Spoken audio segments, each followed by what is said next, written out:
Hello friends, welcome to my channel. This is Vishal Kumar Kumawat and welcome to VK square. So देखो, आज की जो video होने वाली वो बहुत ज़्यादा इंपॉर्टेंट होने वाली है बिकॉज हम डिफरेंशियल ज्योमेट्री के बारे में पढ़ रहे थे। इसके हमने प्रीवियस क्वेश्चन के अंदर वेक्टर रिप्रेजेंटेशन पढ़ा था, हमने यूनिट टेंजेंट वेक्टर पढ़ा था और हमने कुछ नॉर्मल सिंपल से एग्जाम्पल्स किए थे। बट ये जो वीडियो होने वाली है, इस वाली वीडियो में जो टॉपिक है उसका नाम है ऑस्क्यूलेटिंग प्लेन। यहाँ पर ऑस्किलेटिंग प्लेन नहीं, ऑस्क्यूलेटिंग प्लेन है। इसके बारे में बहुत अच्छी तरह से पढ़ेंगे। इसकी हम इक्वेशन निकालेंगे प्लेन की, what is the equation of the plane. इसके बाद में हम इसको थोड़ा सा पैरामीट्रिक फॉर्म के अंदर भी कन्वर्ट करना आपको बताएंगे और उसके बाद थोड़ा सा एग्जांपल बता देंगे। तो देखो, बेसिकली ये वाला जो चैप्टर है ये इसलिए इंपॉर्टेंट है बिकॉज जो फ्यूचर में हम जो भी प्रिंसिपल नॉर्मल या बाई नॉर्मल कुछ भी पढ़ेंगे उसमें ऑस्क्यूलेटिंग प्लेन का बार बार जिक्र होगा, बार बार बताएंगे इसमें। तो अगर यहाँ पर आप कॉन्सेप्ट क्लियर हो जाएगा तो वहाँ पर आप अच्छी तरह से समझ जाओगे। ठीक है, तो फटाफट स्टार्ट करते। तो देखो, स्टार्ट करने से पहले आपको ये कहना चाहता हूँ कि अगर आपको मेरा कंटेंट अच्छा लगता है तो please like, subscribe and share. जितना हो सके उतना ज़्यादा शेयर करो बिकॉज जितने ज़्यादा एमएससी के अच्छे मैं कंटेंट भेजूंगा तो शायद आपके लिए फ़ायदा ही होगा। ठीक है, तो फिर स्टार्ट करते हैं। तो देखो, अब चीज़ क्या है, ऑस्क्यूलेटिंग प्लेन एक्चुअल में होता क्या है, ये चीज़ क्या है, इसके बारे में हम क्या समझते हैं, क्यों हम पढ़ते हैं इसके बारे में। तो देखो, मेन चीज़ ये है कि मैं बताया आपको मैंने कि सिंपल सा हम अभी कर्व की बात कर रहे थे, फिर हम जीरो से मतलब ओरिजिन से एक पॉइंट निकाल रहे थे पी पे, फिर ओ से पी बता देते हैं आर का, और हम उसको पोजीशन वेक्टर बना के उस पर टेंजेंट बना देते थे। मतलब मैं कहना चाह रहा हूँ जैसे हम अभी इसी तरह से ये कर रहे थे, यहाँ से ओ से पी जाते हैं, फिर पी से यहाँ पर एक लाइन बनाता हूँ, ये बोलते हैं हम टेंजेंट है। और ये जो पॉइंट था, इस पॉइंट को हम यहाँ पर इसका पोजिशन वेक्टर आर कैप बनाते थे। अब देखो, ऑस्किलेटिंग प्लेन क्या होता है, एक कर्व मान लेते हैं, लेट से ये कर्व है। ऑस्किलेटिंग प्लेन ये चीज होती है कि एक कर्व पे दो पॉइंट ऐसे हो कॉमन, जो उस पॉइंट पे जो टेंजेंट निकाली जाए उस टेंजेंट के बाद में वो दोनों एक ही प्लेन में आए। कहने का मतलब, अब देखो, मैं अगर इस टाइप का प्लेन मैंने बनाया हुआ है, लेट से एक ये पॉइंट है, लेट से दिस इज पी, और ये है हमारे पास क्यू। अब अगर मैं यहां से 2D में देखूं तो आपको लग रहा है ये एक ही प्लेन के अंदर है। ये अगर मैं सामने से देखूं ऐसे 2D में तो एक प्लेन में, बट जैसे मैं 3D करूं, जैसे ये लो मैंने 3D कर दिया, ये एक्स वाई जेड। अब मैंने यहां पर ऐसे किया हुआ है, मतलब इसका ये मतलब है कि ये यहां पर ऐसे जा रहा है, ये आ तो रहा है यहां पर एक्स और कौन से जेड वाले प्लेन के अंदर, बट यहां से वापस जा रहा है कहां पर, वाई और एक्स के प्लेन में, और लास्ट में जाके वाई एक्स प्लेन में जा रहा है। तो इस पे जो पॉइंट बनेगा तो हर पॉइंट अलग अलग प्लेन में बनेगा। मतलब अगर मैंने यहां प्लेन बनाया तो इसका प्लेन कैसा बनेगा, ऐसे बनेगा। इसका मैंने यहां बनाया तो इसका प्लेन कैसा बनेगा, ऐसे बनेगा। इसका प्लेन बनाया तो इसका प्लेन ऐसा बनेगा, इसका बनाया तो ये ऐसा बनेगा, और सामने का पॉइंट किया तो उसका पॉइंट प्लेन अलग बनेगा। तो ये जो पॉइंट्स होते हैं ना, ये अलग अलग बनते हैं, तो हर कर्व के अंदर पॉइंट्स अलग अलग होते हैं। तो ऑस्किलेटिंग प्लेन ये कहता है कि एक कर्व पे दो ऐसे पॉइंट करो कॉमन, जो दोनों एक ही प्लेन में आए, और वो प्लेन से टेंजेंट निकालो। उस टेंजेंट के बाद में उस प्लेन की जो इक्वेशन बनेगी ना, उसको बोलेंगे ऑस्किलेटिंग प्लेन। तो बेसिकली आपको ऑस्किलेटिंग प्लेन का मतलब यही कहना चाहता हूं कि दो पॉइंट ऐसे कॉमन जो एक ही प्लेन में आए और जो कि टेंजेंट से निकले कर्व पे, उसको क्या बोलेंगे, ऑस्किलेटिंग प्लेन। अब ये तो होगी बेसिक डेफिनेशन, बट अब क्या करूंगा मैं, थोड़ा सा आपको इसकी जो ऑफिशियल स्टेटमेंट है वो मैं आपको लिख के बताता हूँ कि ऑफिशियल स्टेटमेंट क्या होती है। ठीक है, तो मैं डायग्राम के साथ में बताऊंगा आपको।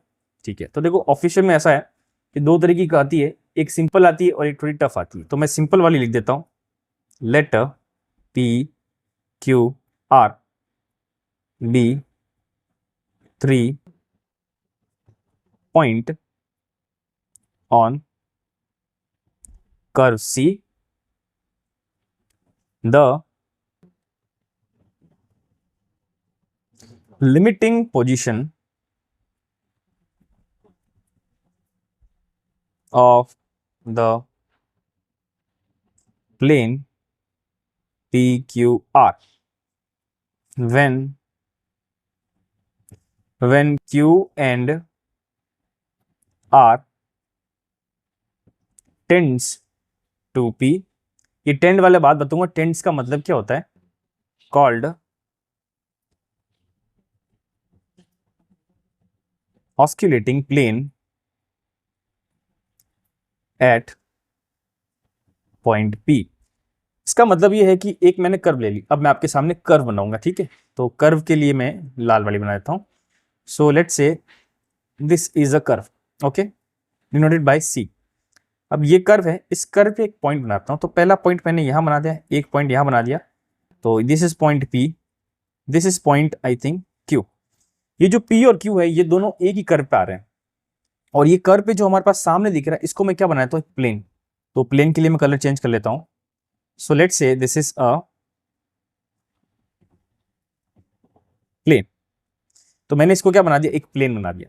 अब यहां पर क्या करना है हमको, ये पता है कि क्यू पी दोनों एक ही कर्व पे आ रहे हैं, और दोनों ऐसे ऐसे देखो सामने की तरफ, जैसे मान लो कि ये है ऐसे। अब ऐसे देखो तो नहीं ध्यान पड़ रहा, यहां पर एक पॉइंट है और ये यहाँ पॉइंट है, ठीक है। और इसको मैं ऐसे देखूंगा सामने से, दोनों पॉइंट अपने एक ही प्लेन के अंदर लिखेंगे। जैसे मैं एग्जांपल दूं, जैसे लेट्स से ये स्केल है, ये स्केल है, इस स्केल पे जैसे मान लेते हैं कि ये 6 लिखा हुआ है और यहाँ लिखा हुआ 7।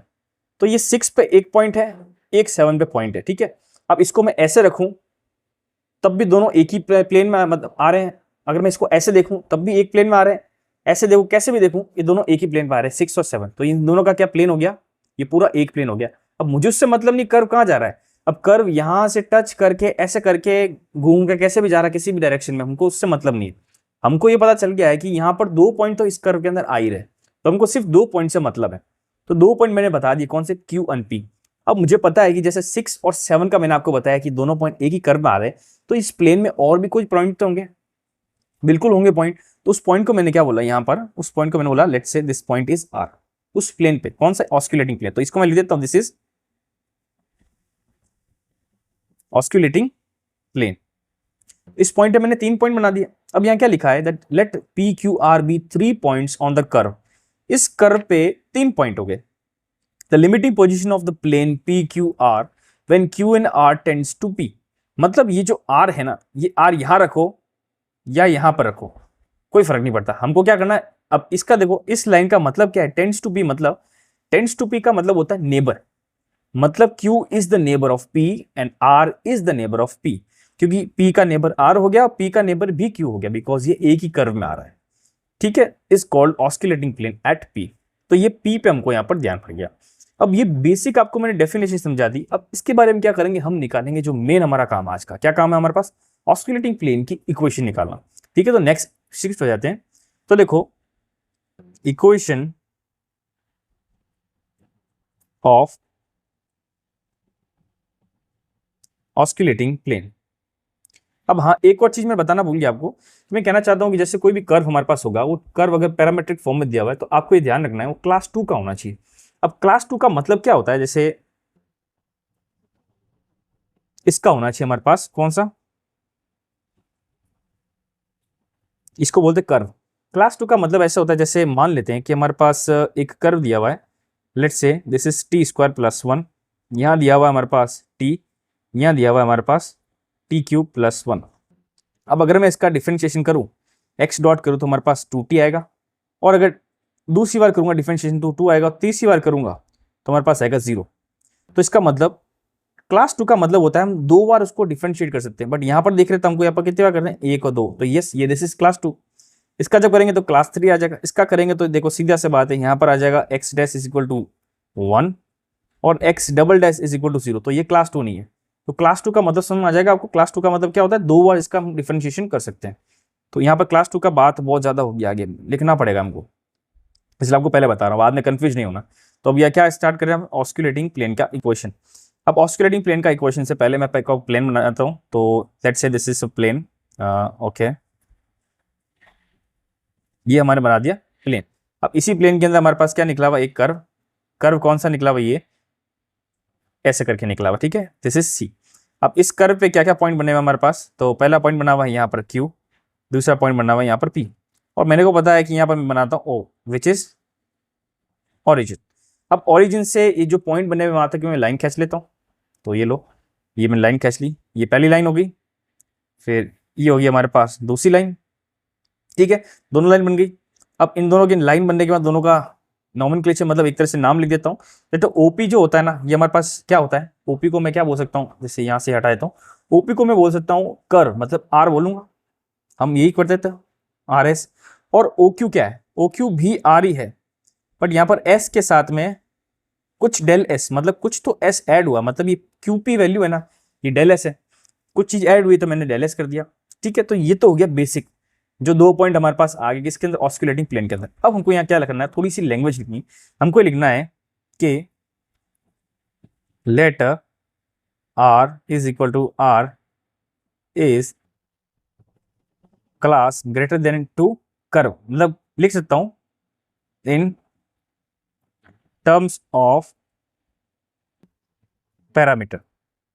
ठीक है, अब देखो हमारे पास ये 2 पॉइंट तो मैंने बोल दिए, मैं बोलता हूं एक और पॉइंट मैं लेट करता हूं, वो जो पॉइंट है ना वो मैं लेट करूंगा हमारे पास किस पे, टेंजेंट पे। मतलब यहां से एक टेंजेंट निकालता हूं मैं, लेट से टेंजेंट का कलर थोड़ा चेंज करना पड़ेगा, ओके पर्पल कलर कर देते हैं टेंजेंट का। तो टेंजेंट मैं निकालता हूं, कहां से निकालता हूं मैं, पी से, बिकॉज मैं पी से ही निकालूंगा पूरी ऑस्किलेटिंग प्लेन की इक्वेशन। तो मैंने ये बनाया यहां से, ये मैंने टेंजेंट बनाया। ठीक है, तो अब टेंजेंट बनाने के बाद में दिस इज कॉल्ड टेंजेंट। ठीक है, एक सेकेंड, देखो चीज धीरे धीरे होगी, अगर आपको समझ में आना तो धीरे धीरे समझ में आएगा, मैं ऐसे ही बताऊंगा आपको बहुत स्लोली। तो मैं बोलता हूँ टेंजेंट में एक पॉइंट बनाता हूँ विच इज आर। ठीक है, इसको मैं ऊपर लिख देता हूँ। अब ये आर जो टेंजेंट में पॉइंट है, इसको भी मैं ओरिजिन से लाइन बना देता हूँ, ले बना दी थी मैंने, ये यहां से यहां तक लाइन बना दी मैंने। अब देखो यहाँ क्या करना, ये जो जीरो से आर है, इस जीरो से आर को मैं लिख देता हूँ कैपिटल आर, और इसका भी डायरेक्शन क्वेश्चन मतलब इस तरफ करूंगा, ये भी इस तरफ है, ये भी इस तरफ है। तो ये चीजें मैंने सब बना दी। अब यहाँ देखो लैंग्वेज में लिखूं तो, अब आप जैसे किताबों में लिखी होती लैंग्वेज, तो मैं किताब में लैंग्वेज है तो सेम टू सेम वैसे लिखूं, तो आप बोलोगे सर आप लैंग्वेज लिखवा रहे हो, आपको मतलब नॉर्मल चीज नहीं करा। तो देखो कभी कभार क्या लैंग्वेज लिखनी भी जरूरत है, बिकॉज अगर नंबर ज्यादा चाहिए तो लैंग्वेज तो लिखनी पड़ेगी। तो देखो हमारे पास क्या लिखा हुआ है, let P and B be two neighbouring point, तो मैं लिख देता हूं let P and Q be two neighbouring points on the curve C, और कर्व सी पे है विथ, इन सब की वैल्यू क्या क्या लिखी मैंने जो वेक्टर में, एक तो आर एस है और दूसरा क्या है हमारे पास R S plus del S respectively.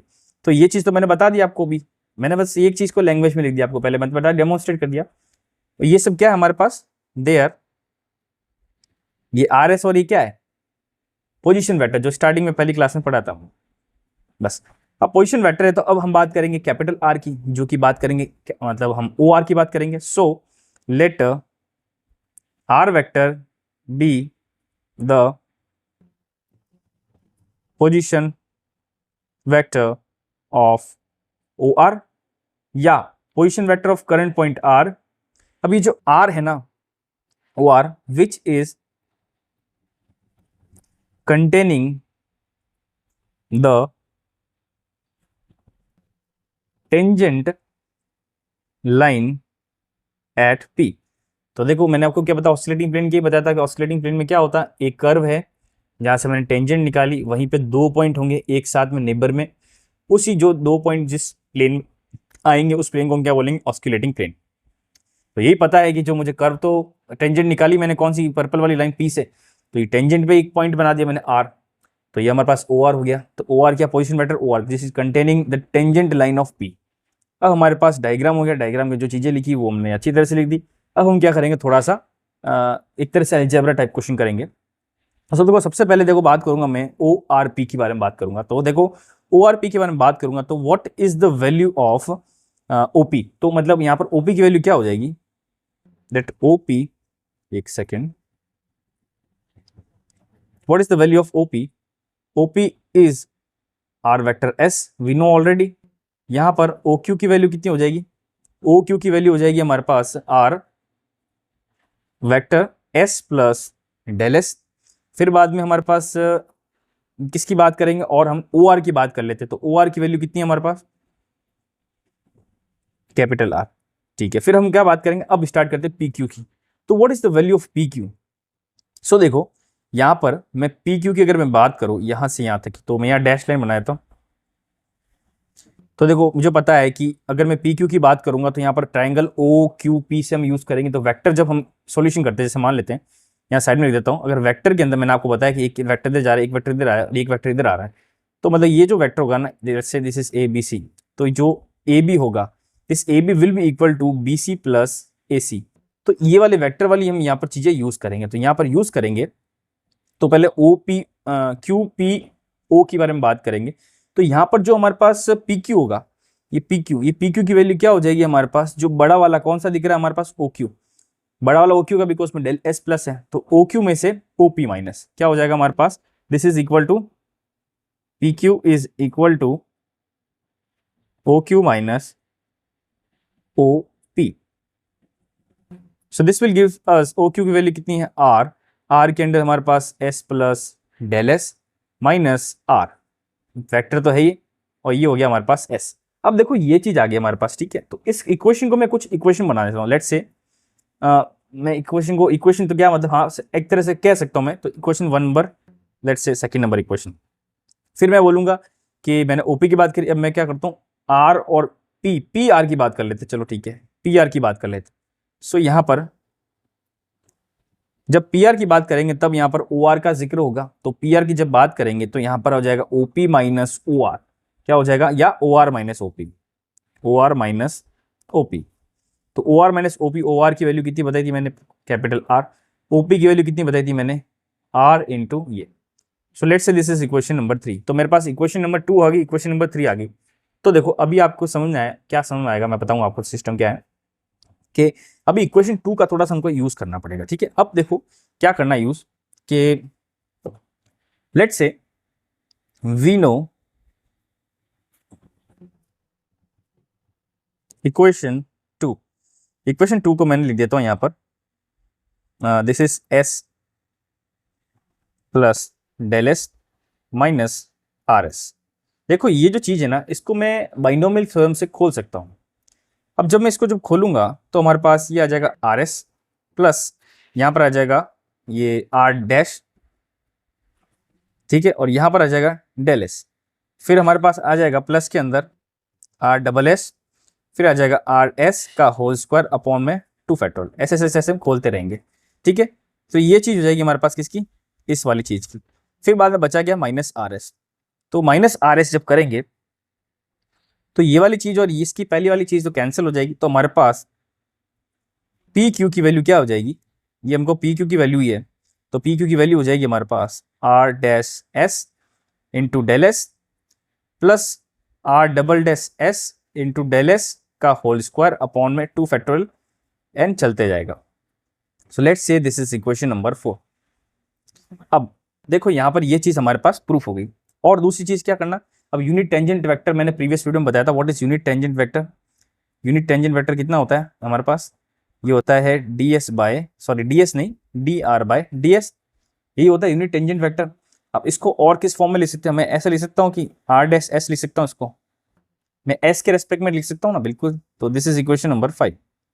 अब देखो यूनिट टेंजेंट वेक्टर क्या होता है, मैंने आपको पहले बताया था कि ये कर्व है, यहाँ से ये मैंने बनाया हुआ है, ठीक है। और यहाँ पर ये जो होगा ना, ये वाला, इस डायग्राम में देख लो आप, जो टेंजेंट है, ये टेंजेंट भी इस प्लेन से निकल रहा है। तो देखो टेंजेंट पे पॉइंट कौन सा है, आर, 2 पॉइंट पी और क्यू किस पे है, कर्व पे। तो देखो यहां लिख देता हूं, सो फ्रॉम अबव, ऊपर से क्या दिख रहा है कि that T cap P R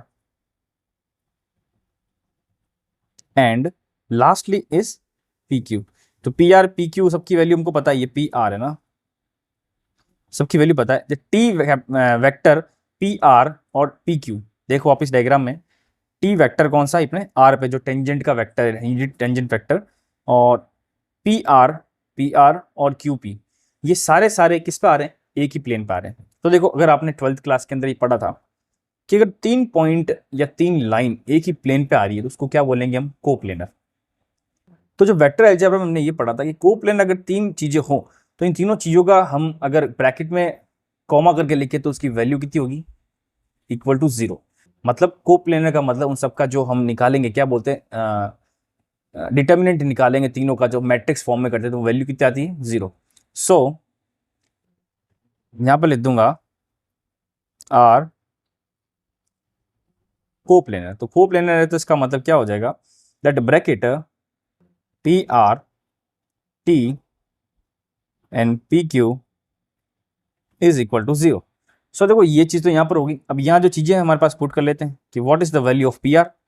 देखो पी आर की वैल्यू हमारे पास R minus small R S bracket comma, T की वैल्यू कितनी होगी आर डैश एस, और पी क्यू की वैल्यू कितनी हो जाएगी, पी क्यू की वैल्यू हमने क्या निकाली थी, काफ़ी बड़ी निकाली थी, तो मैं अभी शॉर्ट में ये वाली चीज़ लिख देता हूँ, ठीक है ना।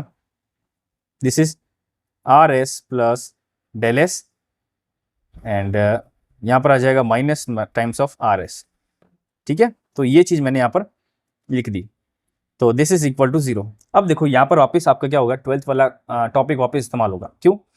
क्योंकि यहाँ पर वेक्टर अलजेब्रा जब हम से कोलिनियर जब बात करते हैं तो इस वाले चीज़ को हम खोल के कैसे लिख सकते हैं। जैसे इस वाली चीज़ को जब हमारे पास लेट्स से ए बी और सी तीन अलग अलग दिए हुए, तो हम क्या करते थे यहाँ पर ए क्रॉस बी क्रॉस सी, इस टाइप का हम इसको ओपन करके सॉल्यूशन करते थे।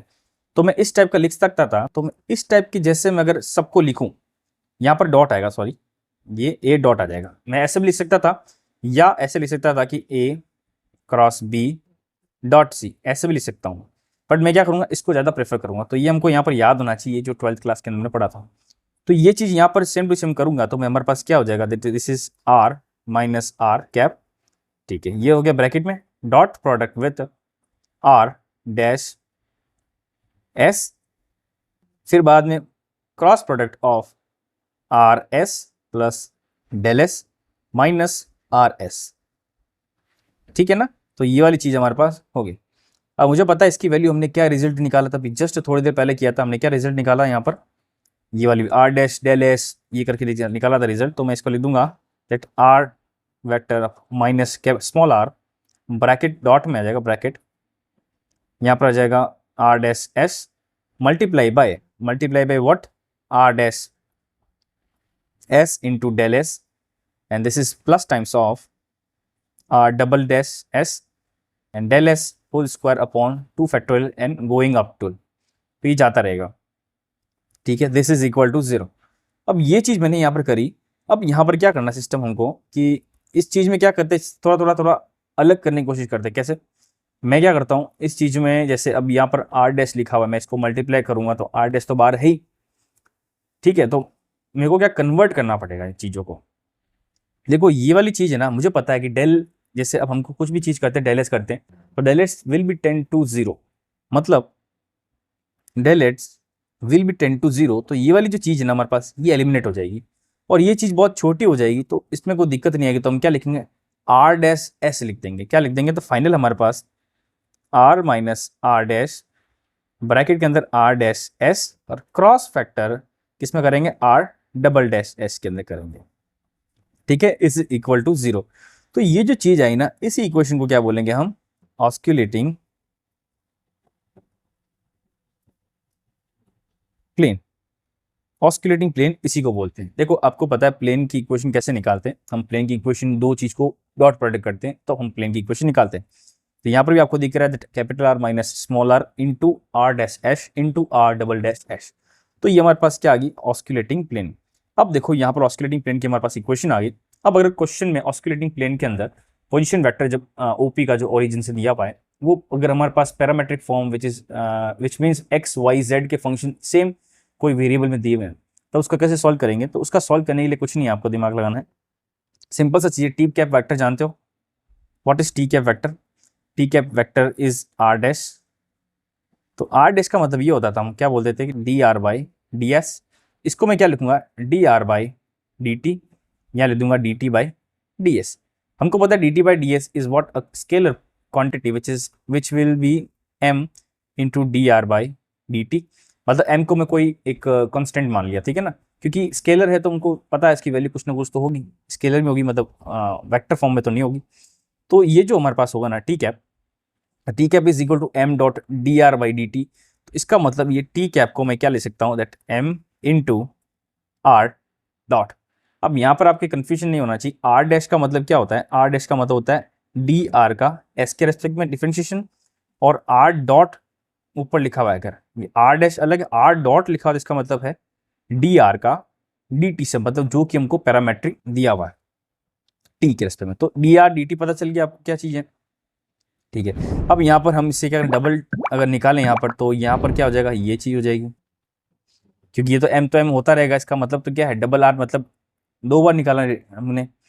तो ये जो चीज़ हमने यहाँ पर इक्वेशन लिखी थी, इस इक्वेशन में कुछ नहीं करना है, ये चीज़ ऐसे से लिखनी है कि आर डैश की जगह आर डॉट कर लेना या आर डबल डैश की जगह डबल डॉट कर लेना, बस सिंपल इक्वेशन ये हो जाएगी। तो this is R minus vector R dot cross product R double dot, बस, and this is equal to 0। और मैं क्या लिखता हूँ इसको, that R minus R dot, so R dot into R dot कितना होता है हमारे पास, T cap is equal to 0। तो इसको भी मैं ऐसा लिख सकता हूँ, बट यहाँ पर अभी चलो जरूरत नहीं है, आप बस इतना ही समझिए कि अगर हमको पैरामेट्रिक फॉर्म में क्वेश्चन दे दिया जाए तो हम पैरामेट्रिक फॉर्म में कैसे लिखेंगे, इसको लिखेंगे। तो हमने अब क्या करा, कंप्लीट यहाँ पर ये चीज़ कंप्लीट कर ली। अब मैं इसको एक चीज़ क्या करता हूँ कि जैसे ये वाली इक्वेशन दी हुई है, इस वाली इक्वेशन को मैं कार्टेशियन कोऑर्डिनेट में चेंज करके चेपता हूँ। तो Cartesian coordinate of oscillating plane, तो देखो ऑस्किलेटिंग प्लेन की पहले इक्वेशन लिख देते हैं, that R minus R dash into R dash vector R dash cross product of double dash of R is equal to 0। Now what is the value of R, what is the value of R dash, आपको ये चीज पता होनी चाहिए, ठीक है। अब यहां से हमने इसको क्या डिडक्ट किया था, आर डॉट में डिडक्ट किया था, तो आर डॉट का क्या हो जाएगा, ये हो जाएगा 8 dot cross product of R double dot, this is equal to 0। Now what is the value of R, let's say the value of R is equal to X I cap Y J cap Z K cap, then the value of R dot which means D R by D T, मतलब जो भी X Y Z उसको D T के respect में करेंगे तो हमारे पास क्या आ जाएगा, D X by D T I cap plus D Y by D T J cap plus D Z by D T, ठीक है। तो ये चीज़ तो करनी ही करनी है, या मैं इसको ऐसे लिख सकता हूँ that X dash I cap plus Y dash मतलब Y dot J cap plus Z dot K cap, ऐसे भी लिख सकता हूँ। और अगर इसका मैं डबल बार डिफरेंशिएशन करूंगा तो हमारे पास क्या हो जाएगा, ये चीज़ भी डबल बार हो जाएगी, I double dash Y double dash and Z double dash K cap, मैं ऐसे भी लिख सकता हूँ। तो ये सब चीज़ें मैंने यहाँ पर लिख दी। अब क्या करना है, ये सब चीज़ें लिखी मैंने एक साथ, मैं क्या करूँगा, उसको मैट्रिक्स फॉर्म में लिख दूंगा, लिखने की भी जरूरत नहीं। मैंने आपको क्या बताया था, 3 अगर पॉइंट को प्लेनर है तो तीनों पॉइंट का डिटर्मिनेंट में अगर रखूंगा मैं और इक्वल टू 0 कर दूंगा तो वो इक्वेशन बन जाएगी, ठीक है। तो ये चीज़ है। अब ये क्या करना है कि जो कैपिटल आर है, इस कैपिटल आर की वैल्यू क्या होगी ये भी पता होनी चाहिए। What is the value of this capital R, this is capital x plus हम लेट करें कैपिटल वाई और यहाँ आ जाएगा कैपिटल जेड। तो ये आर माइनस आर का क्या हो जाएगा, capital R minus small R which is equal to X minus X I cap plus Y minus Y J cap and bracket में Z minus small Z into K cap, ये लिख सकते हैं। तो मैंने क्या बताया, पहला तो हो गया ये वाला वेक्टर, दूसरा हो गया ये वाला वेक्टर, तीसरा हो गया ये वाला वेक्टर, तीनों को हम क्या करेंगे एक साथ मैट्रिक्स में लिख देंगे। तो जब मैट्रिक्स में लिखेंगे तो सबसे ऊपर हम क्या लिखेंगे, आर माइनस वाला, तो ये हो जाएगा एक्स माइनस एक्स, यहाँ हो जाएगा वाई माइनस वाई, यहाँ हो जाएगा जेड माइनस जेड। अब सेकंड में क्या लिखेंगे, सेकंड में हमारे पास आर डैश वाला है, तो आर डैश नहीं आर डॉट वाला, तो यहाँ पर लिख देंगे हम एक्स डॉट या वाई डॉट या जेड डॉट, और लास्ट में हो जाएगा X double dot Y double dot and Z double dot, and this is equal to 0 because all the 3 points are coming in the plane which means they are all coplanar with each other। तो ये हमने यहाँ पर क्या कर दिया, simple तरीके से हमने इसका सॉल्यूशन कर दिया, और हमने बहुत फास्ट तो नहीं, बहुत धीरे धीरे किया है ऑस्किलेटिंग प्लेन के बारे में। तो अब आपको ये ध्यान होना चाहिए व्हाट इज ऑस्किलेटिंग प्लेन। अगर आप क्वेश्चन पूछ लिया जाए तो आप क्या बताओगे, सिंपल सा चीज़ है, कोई भी 2 पॉइंट ले लो, और क्योंकि पैरामीट्रिक की बात करें तो उसका क्लास 2 से ज़्यादा होना चाहिए या 2 भी चलेगा। तो 2 पॉइंट ले लो, एक कर्व के अंदर दोनों पॉइंट कॉमन आ रहे हैं, वहां से टेंजेंट निकली हुई है, और वो जो तीनों चीजें ना एक ही प्लेन में आ रहे हैं, उस प्लेन को क्या बोलेंगे हम, ऑस्किलेटिंग प्लेन बोलेंगे, ठीक है। और इसकी डेफिनेशन बता दी थी आपको मैंने, फिर इसका प्रूफ बता दिया था कि 3 पॉइंट लेने, एक पॉइंट हमको टेंजेंट वाला लेना, बिकॉज टेंजेंट से लेंगे तब टेंजेंट से इसका सोल्यूशन कर पाएंगे। ये चीजें हमने निकाली यहाँ पर, ये जो बर्नौली मतलब जो भी है हमारे पास बाइनॉमियल थ्योरम से इसको ब्रेक किया, फिर ब्रेक करने के बाद हमने ये चीज आंसर किया, यूनिट वेक्टर यूज़ किया, फिर यहाँ पर हमने 3 चीज़ें यूज़ करी, वेक्टर के 2-3 फॉर्मूले यूज़ करे, बिकॉज वो नहीं आएंगे तो यहाँ पर कर नहीं पाओगे। ऑस्किलेटिंग प्लेन की हमने इक्वेशन निकाली, फिर डैश के अंदर निकाली अगर पैरामेट्रिक फॉर्म में है, और फिर बाद में क्या कार्टेशियन कोऑर्डिनेट का कंप्लीट करते हैं। तो ठीक है, इस वीडियो को मैं यहाँ पर खत्म करता हूँ। अब अगर एग्जाम्पल के रूप में मैं देखूँ तो क्वेश्चन देख सकता हूँ, शायद क्वेश्चन होंगे इसके अंदर, क्वेश्चन करेंगे तो ज़्यादा मजा आएगा। ओके, क्वेश्चन है, ठीक है, क्वेश्चन कर लेते हैं, एक क्वेश्चन कर लेते हैं।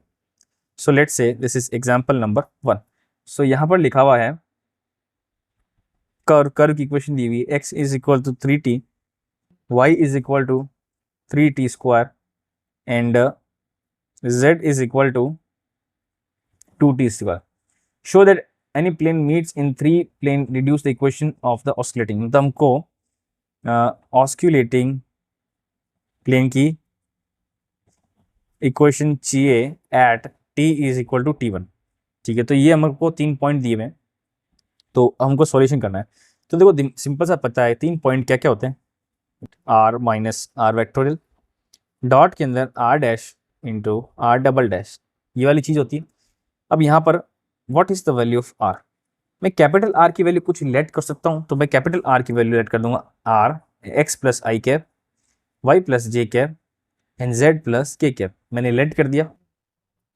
ठीक है, what is the value of r, here the value of r is given which is 3t I cap y j cap, what is this, y नहीं, y की वैल्यू क्या है हमारे पास 3t स्क्वायर j कैप, और last में हमारे पास है 2 3t cube के कैप। एक और आप इस क्वेश्चन चेक कर लेते, क्वेश्चन गलत नहीं होना चाहिए। ठीक है, तो ये चीज़ हो गई। अब क्या करेंगे, देखो जैसे हम यहाँ पर इसके अंदर जब कार्टेशियन कोऑर्डिनेट के अंदर हम डिटरमिनेंट डालेंगे तो हम टी के अंदर तो आंसर रख नहीं सकते, तो यहाँ पर लास्ट में क्या लिखा होगा, टी की वैल्यू यहाँ पर 1 रखनी है। So the R at t1 is equal to 3t1 I cap plus 3t1 square J cap plus 3t1 T cap, ये हो जाएगा। ठीक है, तो ये चीज़ तो हमारे पास होगी, this is equation number 1, this is equation number 2। अब इन दोनों इक्वेशन को क्या करूँगा, मैं यहाँ पुट करूँगा, कैसे, मतलब मुझे निकालना है r माइनस ये, तो ये चीज़ क्या आ जाएगी हमारे पास x माइनस 3t1, ओके, और यहाँ पर आ जाएगा ये आई कैप, ब्रैकेट में देखो एक सेकेंड, प्लस में आ जाएगा हमारे पास what is y minus 3t1 square, ये आ जाएगा जे कैप, और लास्टली हमारे पास क्या हो जाएगा z minus 2t1 cube into K cap. Let's say this is equation number 3। तो ये वाली चीज़ तो हमारे पास आ गई। अब r डैश की बात करेंगे, तो r डैश का मतलब क्या होता है, जो हमारे पास r वेक्टर दिया हुआ है उसका डिफरेंशिएशन करना है। तो इसका t के रेस्पेक्ट में करेंगे तो हमारे पास 3 आई कैप आ जाएगा, इसका आ जाएगा 6t जे कैप, इसका आ जाएगा 6t स्क्वायर के कैप। ठीक है, और यहाँ पर r डैश के अंदर भी t1 की वैल्यू पुट करेंगे तो इट विल बी 3 तो होगा, और यहाँ पर हो जाएगा आई कैप प्लस 6t1 जे कैप प्लस 6t1 स्क्वायर के cap. So this is equation number 4। हम बात करेंगे r डबल डैश के बारे में, मतलब r डैश का वापस से एक बार differentiation. So this is 0 I cap plus this is 6 J cap plus यहाँ पर आ जाएगा 12t के कैप, और यहाँ पर r डैश में t1 की वैल्यू जब पुट करेंगे तो हमारे पास क्या आएगा, this is 6 J cap plus 12t1 के cap. So this is equation number 5। हमारे पास सारी वैल्यू आ गई, तो हम क्या करेंगे, अब ये वाला हमारे पास फॉर्मूला क्या सा था, that this is x minus x1 y minus y1 z minus z1, this is x z x double dash y double dash z double dash is equal to 0। तो सारी वैल्यू पुट करेंगे तो यहाँ पर x minus x1 is what, यहाँ पर 3t1, यहाँ पर आ जाएगा हमारे पास y माइनस कितना था 3t स्क्वायर 3t1 स्क्वायर, यहाँ z माइनस कितना था हमारे पास 2t1 क्यूब 2t1 क्यूब। ठीक है, x डैश की वैल्यू हमारे पास कितनी थी, x डैश के आगे वाले 3 थी, यहाँ 61 और 61 स्क्वायर, तो this is 3 61 and 6t1 whole square. Now last के अंदर हमारे पास क्या था, आई कैप क्या 0 था, तो मैं यहाँ लिख दूंगा इसको 0, देन 0 होने के बाद यहाँ पर लिख दूंगा मैं 6 एंड 12t1 6 एंड 12t1। अब देखो मुझे इसको सॉल्व करना है। अब यहाँ पर बुक्स के अंदर इसके बाद सीधा आंसर लिख देंगे, बट यहाँ पर आपको थोड़ा सा यूज़ करना पड़ेगा। कैसे यूज़ करेंगे कि मैं सोचता हूँ कोई भी एक लाइन को सॉल्व करके सॉल्व कर सकता हूँ, मैं इस वाली लाइन को सॉल्व करूँगा, मतलब ये वाली। तो यहाँ पर लिखूंगा x माइनस 3t1 ब्रैकेट में आ जाएगा, ये आ जाएगा, इसको और इसको मल्टीप्लाई करेंगे, सो this will be 6 12 is 72 t1 square minus 36 t1 square. Okay, minus times of 3, ये वाली ले लो चीज़ में, तो ब्रैकेट के अंदर आ जाएगा हमारे पास, इसको और इसको करेंगे, मतलब इसको इससे करेंगे और इसको इससे करेंगे, तो देखो ये चीज़ हमारे पास आएगी 12 t1 y minus this is 36 t1 cube and minus times of 6z and this is minus 6 into 2 is 12 t1 cube, ठीक है। और लास्ट के अंदर हमारे पास क्या रह जाएगा, जीरो, तो जीरो ही रहेगा, उसको करने की जरूरत नहीं, तो this is equal to zero. तो यहाँ पर जब सॉल्यूशन करेंगे तो देखो ये से ये कैंसिल करूंगा तो हमारे पास 36 t1 का होल स्क्वायर हो जाएगा, तो 36 t1 का whole square into x minus 36 into 3 time करेंगे तो हमारे पास आ जाएगा 108 एंड दिस इज t1 का होल स्क्वायर माइनस, यहाँ देखो जो चीज़ सॉल्व हो सकती तो यहाँ आएगा 36 t1 y, यहाँ पर आ जाएगा माइनस में आ जाएगा, देखो ये चीज़ प्लस हो जाएगी तो हमारे पास 48 हो जाएगी, 48 इंटू 3 करेंगे तो 48 इंटू 3 करेंगे तो ये आ जाएगा हमारे पास 144, ठीक है। तो 144 t1 क्यूब, ठीक है। तो ये वाली चीज़ कैंसिल हो गई, ये वाली चीज़ मैंने लिख दी, अब ये वाली लास्ट बार कौन सी 18z प्लस का इज इक्वल टू 0। तो देखो अब क्या करेंगे, जो चीज़ कैंसिल होती है वो चीज़ कैंसिल कर देंगे। तो देखो मैं 18 को सबसे डिवाइड कर दूंगा, तो 18 को सबसे डिवाइड करूंगा तो ये आएगा 2 times t1 square x minus, यहाँ पर 18 को इससे डिवाइड करेंगे तो 108 को अगर 18 से मैं डिवाइड करूंगा तो this is 2 time, this is 1 time, 2 time 6 time 6 t1 square minus this is 2 t1 y minus 144 को अगर मैं 18 से डिवाइड करूंगा, किससे 18 से डिवाइड करूंगा तो this is 919, this is 6 to 8 आ जाएगा, तो ये आएगा 8 t1 cube plus z is equal to 0, ठीक है। अब जो चीज़ सॉल्व हो सकती है उसको सॉल्व कर दो, कैसे, देखो यहाँ पर ये है हमारे पास टी स्क्वायर एक्स के साथ में, ये दोनों चीज़ें सॉल्व नहीं हो सकती, इस चीज़ों को मैं उस तरफ लेके चला दूंगा, तो हमारे पास जो इक्वेशन आएगी that equation will be t1 square x minus में जो y है कितना हमारे पास 2 t1 y और ये जो प्लस में z है ये इधर, और जो ये कांस्टेंट चीज़ है क्योंकि t1 वाली कांस्टेंट आ जाएगी तो मैं उधर लेके चला जाऊंगा, दोनों को ऐड कर दूंगा तो हमारे पास कितनी आ जाएगी वैल्यू, इन दोनों की वैल्यू हमारे पास देखो प्लस माइनस में होगी, क्यूब के अंदर है और यहाँ पर भी शायद क्यूब ही था, तो ये जो चीज़ हो जाएगी हमारे पास RHS में, तो दोनों को ऐड करूंगा तो ये हमारे पास हो जाएगा 14 का t1 प्लस नहीं कर सकता बिकॉज अलग अलग है ना, तो ये हो जाएगा 6 t1 square plus 8 t1 cube, तो ये चीज़ हमारा आंसर आ गया और this is the equation of the required question. तो हमने सिंपल तरीके से इसका सोल्यूशन कर दिया। फिर नेक्स्ट वीडियो में मिलेंगे, उस नेक्स्ट वीडियो में आपको ध्यान पड़ेगा कि और हम क्या कर सकते हैं ऑस्किलेटिंग प्लेन के बारे में, ठीक है। तो नेक्स्ट वीडियो में मिलते हैं, थैंक यू।